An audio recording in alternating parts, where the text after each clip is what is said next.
Good morning students. Animal husbandry पिछला video जो topic था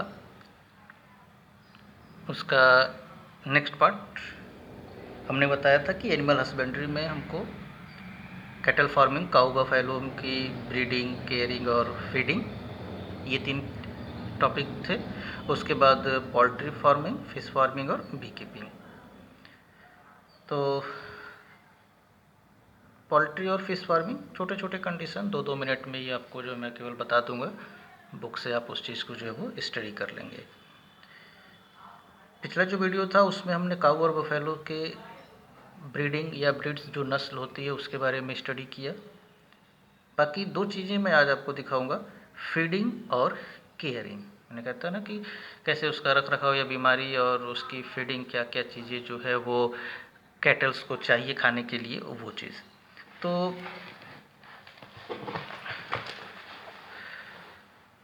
कंपोनेंट्स जो होते हैं वो कैटल्स फीड के, जो हम अपने कैटल्स काऊ या बफेलो को हमको देना चाहिए, उसमें इनको 2 टाइप्स के सब्सटेंस, एक रफेज और एक कॉन्सेंट्रेट। रफेज जो होता है वो मोस्टली ऐसे फूड होते हैं जिसमें फाइबर्स होते हैं, जैसे ग्रीन फूडर हो गया, सिलेज है, या स्ट्रॉ ऑफ द सीरियल्स हो गए, लेग्यूम्स हो गए लाइक बरसीम, काउपी, अगठी। ये कुछ ऐसे फूड जो जिसमें फाइबर होता है वो उसको देना चाहिए, जो उसके ग्रोथ में काम आए। और एक ऐसा जो उसके मिल्क के प्रोडक्शन को बढ़ाए, कॉन्सेंट्रेट, जिसमें ऐसे न्यूट्रिएंट जिसमें कार्बोहाइड्रेट्स हो, फैट हो, प्रोटीन हो, मिनरल्स हो, विटामिन्स हो।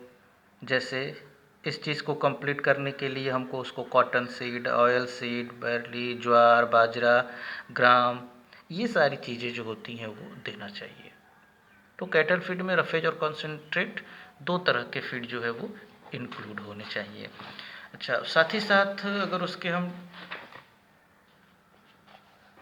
बैलेंस डाइट की बात करें, डेली एवरेज फीड का कि पर डे में वो कितना गाय को, तो पर डे का अगर रेशियो आप देखोगे तो जो ग्रीन फूडर होता है ना रफेज, यानी कि वो 15 to 20 kg, जो ग्रेन मिक्सचर या जो अनाज वगैरह होते हैं जिसे कॉन्सेंट्रेट हम कह रहे हैं, वो 4 to 5 kg, और वाटर जो होता है वो 30 to 35 लीटर जो होता है वो पर डे का होना चाहिए। उसके बाद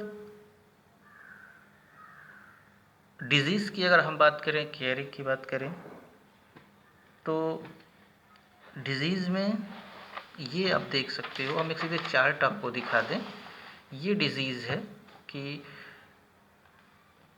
चूँकि डिजीज़ में बैक्टीरियल डिजीज़ होता है, वायरल डिजीज़ होता है, फंगल डिजीज़ होता है। तो जो हमारे कैटल्स होते हैं उसको बैक्टीरियल डिजीज़, ये नाम आपके हो गए, एंथ्रैक्स, हेमोरेजिक, ब्लैक क्वार्टर, ये सब नाम है डिजीज़ के। फंगल डिजीज़ है और उसके सिम्टम्स हो गए। यहाँ आपके वायरल डिजीज़ जो होते हैं वो कौन कौन से होते हैं, काऊ पॉक्स, रिंडरपेस्ट, उसके क्या क्या सिम्टम्स हैं, ये सारी चीज़ें जो हैं वो दी गई हैं। तो ये आप बैठ करके अपने से पढ़ सकते हो। सेकेंड, जो पोल्ट्री फार्मिंग है, इसमें भी आपको कुछ मुझे नहीं बताना है। पोल्ट्री इंडस्ट्री जो होता है वो रिलेटेड होता है production in the form of egg and meat, यानी कि पोल्ट्री फार्मिंग जहाँ की जाती है, मुर्गी पालन जहाँ होता है, वो मेनली 2 एम के लिए किया जाता है, एग के लिए और मीट के लिए। तो जहाँ पर जो पोल्ट्री फार्मिंग जो होता है या पोल्ट्री रिलेटेड होता है एग के प्रोडक्शन के लिए, यानी कि जो एग लेइंग पोल्ट्री होता है, एग लेइंग पोल्ट्री को हम एगर या लेयर के नाम से जानते हैं। और poultry reared for obtaining meat, और जहाँ पर पोल्ट्री या मुर्गी पालन मीट के लिए किया जाता है उसको हम नाम देते हैं चिकन या ब्रॉयलर का। तो पोल्ट्री में भी 2 चीज़ें हैं, अगर एग के लिए है सिर्फ पोल्ट्री तो वहाँ पर वो उसको एगर या लेयर कहते हैं, जहाँ पर सिर्फ अंडे से रिलेटेड चीज़ें जो होती हैं वो तैयार होती हैं, अंडे। और जहाँ पर मीट के लिए जो है वो पोल्ट्री किया जाता है, केवल मीट से मतलब होता है, उसको हम नाम देते हैं चिकन या ब्रॉयलर का। फिर बाकी चीज़ें वहीं, जैसे ब्रीडर में जैसे हमने आपको नस्लें बताई थी, वैसे ही यहाँ भी एक्जोटिक और इंडिजियस आपको नस्ल मिलेगी, और क्या ऐसे उसकी बीमारियाँ क्या क्या चीज़ें होंगी, तो ये सारी चीज़ें आपको एनसीईआरटी की बुक में उतना मिलेगा भी नहीं। हाँ, उसके बाद आप फ़िश प्रोडक्शन पे अगर आप आओगे तो फ़िश प्रोडक्शन में भी वही चीज़, फिशरीज जिसको हम कहते हैं। और फ़िश प्रोडक्शन का एक जो सबसे इम्पॉर्टेंट टॉपिक है, उसी को हम यहाँ पर आपको डिस्क्राइब करेंगे, वो है कंपोजिट फ़िश कल्चर का। ये इस फिशरीज़ में जो है वो इम्पॉर्टेंट चीज़, इसलिए इसको हम डिस्क्राइब कर रहे हैं। कंपोजिट फ़िश कल्चर का क्या मतलब है? Fish production by culturing a single species in A pond, जो कि एक ट्रेडिशनल मेथड है हमारे यहाँ, कि हम पॉन्ड में अगर एक तरह का या एक ही तरह की मछली को जो है अगर हम पॉन्ड में रखते हैं तो उसको हम नाम देते हैं मोनोकल्चर का। यानी एक तालाब के अंदर, एक पॉन्ड्स के अंदर एक ही स्पीसीज़ के फिशेज़ जो है अगर रखे गए हैं, पाले गए हैं, तो उसको हम कहते हैं मोनोकल्चर। लेकिन जब किसी पॉन्ड में अलग अलग तरह के स्पीसीज़ के फिशेज़ या डिफरेंट स्पीसीज़ के जो है फिशेज़ अगर कल्चर किए जा रहे हैं, रखे जा रहे हैं, तो उसको हम नाम देते हैं पॉलीकल्चर या कंपोजिट फिश फार्मिंग या कंपोजिट फिश फार्म। थोड़ा सा जैसे मोनोकल्चर का मतलब क्या होगा, अगर ये पॉन्ड्स है तो पॉन्ड्स में ये सारे अगर एक ही तरह के फिश हैं, इनकी रेयरिंग की जा रही है, तो ये हो गया हमारा मोनोकल्चर। और अगर इस पॉन्ड के अंदर हम ये एक वैरायटी रखा, हमने ये एक ऐसा वैरायटी रखा, हमने ऐसा वैरायटी रखा, यानी अलग अलग वैरायटी के जब फिश एक ही पॉन्ड के अंदर कल्चर किए जाते हैं, तो इसको हम नाम देते हैं पॉलीकल्चर या कंपोजिट फिश कल्चर का। अब एडवांटेज क्या है कंपोजिट फिश कल्चर में, क्यों करना चाहिए या किस तरीके से करना चाहिए, वो भी जानना ज़रूरी है। क्योंकि हर तरह के स्पीसीज़ को या एक ही तरह के डिफरेंट तरह के स्पीसीज़ को जब हम पॉन्ड्स में रखते हैं तो उसमें कुछ चीज़ों का ख्याल रखना पड़ता है। अब उसकी क्या ज़रूरत है, क्या एडवांटेज क्या है, या क्यों इस तरह से करना चाहिए। एक पॉन्ड्स के अंदर 3 लेयर हम कह सकते हैं होता है। एक टॉप होता है, एक